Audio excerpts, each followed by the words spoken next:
करते हैं और आज सबसे पहले बात बिहार में चुनाव आयोग के सूत्रों पर शुरू हुए सियासी संग्राम की करें। भारत निर्वाचन आयोग यानी ईसीआई के सूत्रों ने बिहार को लेकर बड़ा दावा किया है। सूत्रों से किए गए दावे में बिहार की वोटर लिस्ट में बड़ी संख्या में बांग्लादेश, नेपाल और म्यांमार के लोग मिले हैं। चुनाव आयोग के सूत्रों की माने तो बिहार की वोटर लिस्ट में कई विदेशी वोटर हैं। चुनाव आयोग के सूत्रों के मुताबिक जो बीएलओ यानी बूथ लेवल ऑफिसर प्रदेश में घर घर जाकर स्पेशल इंटेंसिव रिवीजन यानी गहन मतदाता सूची पुनरीक्षण कर रहे हैं, इस प्रक्रिया के दौरान उन्हें ऐसे कई लोगों के बारे में पता चला है। अब ईसीआई के सूत्रों का कहना है कि 1 अगस्त 2025 के बाद इसकी उचित जांच की जाएगी। इसके बाद 30 सितंबर 2025 को जो फाइनल वोटर लिस्ट पब्लिश होगी उसमें इनके नाम शामिल नहीं किए जाएंगे। तो चुनाव आयोग भी अब सूत्रों की शक्ति के बारे में जान चुका है। अब तक सिर्फ न्यूज चैनल और अखबार ही अपने सूत्रों से कोई बड़ी खबर या ब्रेकिंग न्यूज आप तक पहुंचाते थे। अब तो चुनाव आयोग भी सूत्रों के हवाले से काम करने लगा है। चुनाव आयोग के सूत्रों की सच्चाई भी हम आपको दिखाएंगे। पहले उन सवालों की चर्चा करते हैं जो चुनाव आयोग के सूत्रों पर बिहार के साथ साथ देश के सियासी गलियारों में उठ रहे हैं। जैसे बीएलओ ने बांग्लादेश, नेपाल और म्यांमार के वोटर्स की पहचान कैसे की? बीएलओ को कैसे पता चला कि बिहार में रह रहा कोई व्यक्ति भारतीय नागरिक नहीं है? बीएलओ को कैसे पता चलता है कि फॉर्म के साथ वोटर जो दस्तावेज दे रहा है वो असली है या फिर नकली? क्या सिर्फ एक बीएलओ की मुहर ये तय करेगी कि कौन इस देश का नागरिक है और कौन नहीं? सबसे बड़ा सवाल तो यहाँ ये है कि चुनाव आयोग जैसी देश की बड़ी संवैधानिक संस्था क्या सूत्रों के हवाले से काम करेगी? चलिए पहले ग्राउंड से चुनाव आयोग के सूत्रों की सच्चाई आपके सामने रखते हैं, इसके बाद इस खबर को विस्तार देंगे।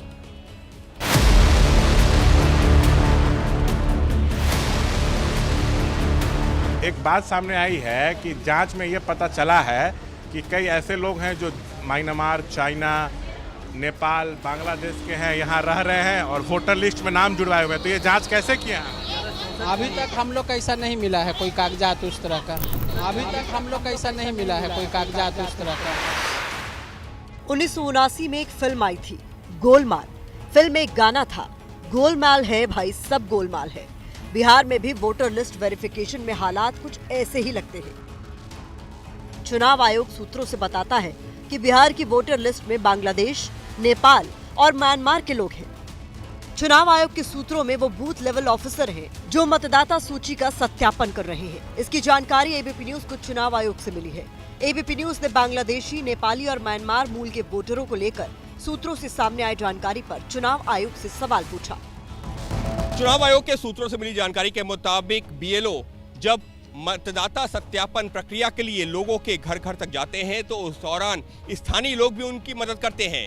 कई बार स्थानीय लोग भी ये बताते हैं कि कौन सा मतदाता उसी इलाके का रहने वाला है और कौन सा मतदाता ऐसा है जो उस इलाके में आकर नया बसा है या जिसके पुश्तैनी लोग उस इलाके में नहीं रहा करते थे। चुनाव आयोग के सूत्र कितने सही हैं, इसको लेकर एबीपी न्यूज ने पटना में ग्राउंड पर पड़ताल की। पड़ताल में एबीपी न्यूज के कैमरे पर बीएलओ ने ही आयोग के सूत्रों पर सवाल उठा दिए। हम लोग जो कागज से चेक किए अभी तक उस तरह का कोई कागजात नहीं मिला है। अच्छा, मतलब ऐसा कोई आप लोग को भी नहीं मिला है? हाँ। जिससे लगे कि ये व्यक्ति नेपाल, बांग्लादेश या म्यांमार का है। हाँ। जब बीएलओ ही चुनाव आयोग के सूत्रों वाले खबर को खारिज कर रहा है तो फिर इस दावे का आधार क्या है? कुछ और बीएलओ की बात सुन लीजिए। खबर आई है कि जांच में बीएलओ ने पकड़ा है कि कई ऐसे लोग हैं जो बांग्लादेश, नेपाल और म्यांमार के हैं। नहीं, यहाँ कोई नहीं मिला, ऐसा कोई भी पब्लिक नहीं डिटेक्ट हुआ है। जांच में ये बात सामने आई है कि बीएलओ ने पकड़ा है कि कई ऐसे लोग हैं जो नेपाल, बांग्लादेश, म्यांमार के हैं और उनका नाम यहाँ वोटर लिस्ट में शामिल है। ऐसा आप लोग कहीं पकड़ी हैं? हम लोग नहीं पकड़े, नहीं, हमारे क्षेत्र में नहीं है। आपके क्षेत्र में? फिर कौन से सूत्रों से चुनाव आयोग ने ये दावा किया कि बिहार में विदेशी वोटर हैं? अब इन सूत्रों को ही सामने आकर इस दावे की सच्चाई बतानी होगी। चुनाव आयोग सूत्रों के हवाले से चल रहा है, दूसरी तरफ वोटर है जो परेशान घूम रहा है। यहाँ फॉर्म नहीं मिल रहा है सर। अच्छा, फॉर्म नहीं मिला है? मिल कहाँ रहा है? कई दिन से बौड़ा रहे हैं, खोज रहे हैं, कब का आके अथी करेंगे, कब से भटक रहे हैं, मिल नहीं रहा है। फिलहाल चुनाव आयोग का कहना है कि सामने आई जानकारी के बाद भी ड्राफ्ट सूची में जितने भी लोगों के नाम आएंगे, ऐसे लोगों के नाम कानून के मुताबिक जांच के बाद ही हटाए जा सकते हैं। यानी हर तरफ सिर्फ कंफ्यूजन ही कंफ्यूजन है। बस ये ध्यान रहे कि चुनाव आयोग सूत्रों के हवाले है। तो चुनाव आयोग के सूत्रों की सच्चाई तो आपने देख ली, हर तरफ कंफ्यूजन ही कंफ्यूजन है। लेकिन आयोग गड़बड़ियों के बाद से साफ तौर पर इनकार करता रहा है। चुनाव आयोग ने आज एक डेटा जारी किया है। इसके मुताबिक इस बार की वोटर लिस्ट से करीब 4.52% मतदाताओं के नाम काटे गए हैं। इनमें किसी की मृत्यु हो चुकी है, कोई स्थायी तौर पर बाहर बस चुका है। लेकिन आयोग ने यह बताए कि नागरिकता तय करने का अधिकार उसे कहां से मिला। वैसे जो बीएलओ बिहार में नागरिकता बांट रहे हैं, उनके बारे में जानना भी यहां बेहद जरूरी है। बीएलओ जमीनी स्तर पर चुनाव आयोग का प्रतिनिधि है। यह स्थानीय सरकारी या अर्ध सरकारी पदाधिकारी होता है। स्थानीय मतदाताओं से परिचित होता है। आमतौर पर उसी मतदान क्षेत्र का मतदाता होता है।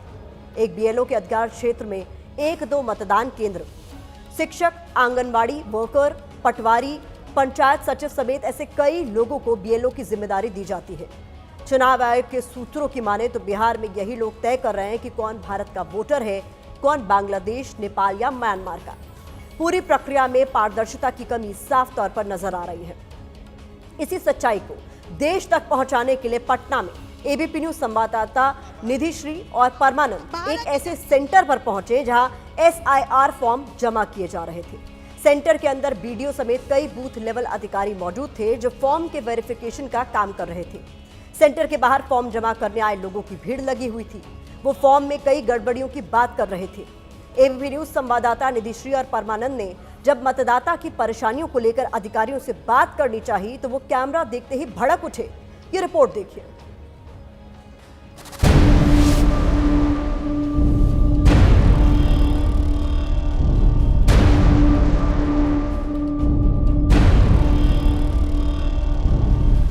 तो कोई बात नहीं, आप भी बाहर आके जानकारी चाहिए ना, बाहर जाइए ना मैडम, हता बाहर जाइए ना मैडम। आप बाहर आके जानकारी आप ही दे दीजिए। सर मैं वही तो पूछ रही हूँ। आप जाइए ना, जाइए, आप बाहर आप आइए ना पहले। कोई बात नहीं, मैं बाहर आ रही हूँ, लेकिन आप बंद नहीं करेंगे गेट। आप सर चलिए, मैं बाहर आ रही हूँ। जबरदस्ती नहीं कर सकते हैं आप। नो कमेंट, हम लोग नहीं दे सकते, कोई बाइट नहीं दे सकते। आप जाइए वहाँ पे, मैडम DCLR मैडम है, वो अनुमंडल सिटी में बैठती है, ठीक है, वहीं दे सकते हैं। कोई बूथ लेवल पे कोई जानकारी?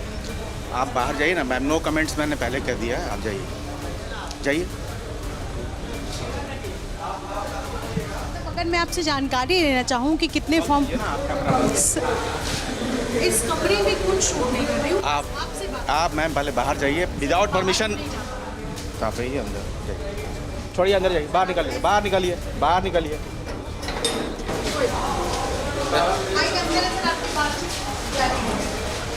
सर एक चीज़, कोई एक फॉर्म सैंपल के तौर पे अगर आप मुझे, जिसमें नाम नहीं हो, कोई हम दिखा नहीं सकते। नहीं, आप जाइए, मैं पहले कह रहा हूँ, मैं ऑथराइज नहीं हूँ, आप जाइए। ये जानकारियाँ आई हैं कि सिर्फ तस्वीर है, नाम कुछ नहीं। इसके साथ है, सारा डॉक्यूमेंट्स है, नाम है और उनका साइन है, सब कुछ दिया हुआ है। इसीलिए तो फॉर्म मांग रही हूँ। तो नहीं, प्रोसेस में चल रहा है ना, अभी हम नहीं दिखा सकते हैं ना। कोई एक फॉर्म में आप फॉर्म मेरा सारा डिस्ट्रीब्यूशन चल रहा है, कलेक्शन हो रहा है, जैसा होगा जानकारी देंगे आपको। आप मेरा फोटो ले लीजिए और मुझे नाम भी बता दीजिए। ठीक है, जाइए, आप अपना नाम बताइए। जाइए, जाइए।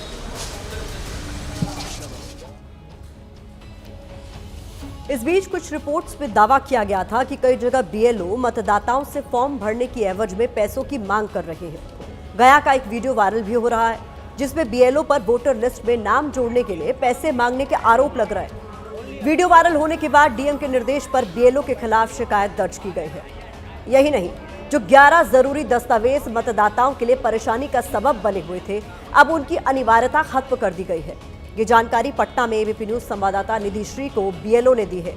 यानी यहां फिर से एक नया कंफ्यूजन है। आप ये रिपोर्ट देखिए।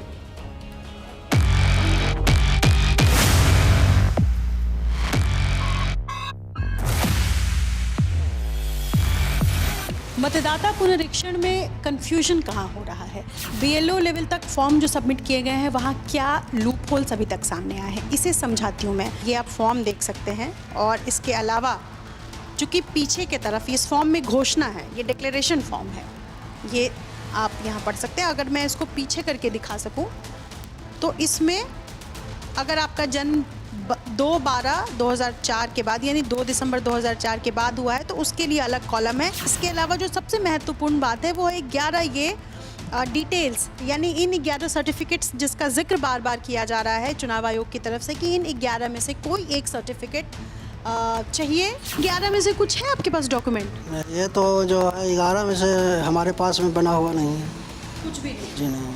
फॉर्म में 11 में से तो कुछ भी नहीं है? जी नहीं। तो आप लोग ये एक्सेप्ट कर लेंगे? जी हाँ, हम लोग को बोला गया है कि कोई भी डॉक्यूमेंट्स नहीं भी है तो आधार नंबर और जो इसमें कॉलम है वो सबको फुलफिल करते हुए फोटो चिपका करके सिग्नेचर करके लोगों से ले लिया जाए। इस 80 के आधार पर ही अगर मैं आपको बता सकूं तो इसमें सिर्फ और सिर्फ आधार संख्या लोगों ने दिया है और ये सबमिट हो रहा है। बिहार में स्पेशल इंटेंसिव रिवीजन को लेकर जो तथ्य सामने आ रहे हैं वो इस पूरी प्रक्रिया को कटघरे में खड़ा कर रहे हैं। यही वजह है कि विपक्ष लगातार चुनाव आयोग पर सवाल उठा रहा है। रविवार को आरजेडी नेता तेजस्वी यादव ने चुनाव आयोग के सूत्रों वाले दावे पर सवाल खड़े किए। सूत्रों के बारे में बोलते हुए उन्होंने जिस शब्द का इस्तेमाल किया बीजेपी ने उसे मुद्दा बना लिया, लेकिन तेजस्वी यादव आज भी अपने बयान पर कायम है। ऐसे में दोनों तरफ से जमकर जुबानी जंग चल रही है। चुनाव आयोग के बोलने की उनका भी शायद नाम है, सूत्र बोल रहा है, आयोग नहीं बोल रहा है। हमने बोला इनके सूत्र को हम मूत्र समझते हैं। देखिए, बूथ लूटने वाले आज मीडिया के सोर्सेस पर भी गाली बक रहे हैं क्योंकि इनकी संस्कृति और प्रवृत्ति लोकतंत्र विरोधी है और संविधान विरोधी है। भाई सूत्र पे ही तो सब कुछ होता है। ये चुनाव आयोग धृतराष्ट्र तो हो ही गए हैं, साइको हो चुके हैं वो। कॉन्स्टिट्यूशनल बॉडी ये रिपोर्ट दे रही नहीं देने वाले सोर्सेस से मालूम हो रहा है। ये कौन है सोर्सेस भाई?